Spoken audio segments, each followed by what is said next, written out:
तुम्हें लग रहा था सब तुम्हारे कंट्रोल में है, लेकिन जेहान उसे मार देता।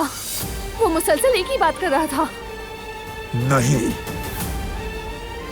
वो ऐसा नहीं करता। मैं अपने भाई को जानता हूं। चलो फर्ज किया कि तुम डर गई, कम से कम मुझसे तो बात करती। अगर तुम्हें कोई ऐसा खतरा नजर आया तो मुझे बता देती। सीधा जाकर उस आदमी को भगा दिया। इस गलती की माफी नहीं, याद रखना। मुझे यही सही लगा।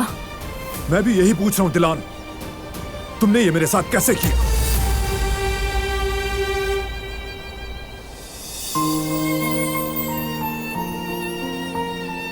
वो दुश्मन है मेरा, उसकी नीयत और मकसद मालूम नहीं मुझे।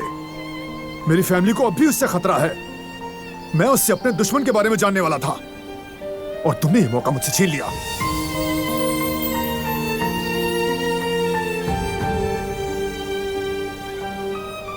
शायद तुमने एक मौका खो दिया हो, लेकिन तुमने अपने भाई को बचा लिया।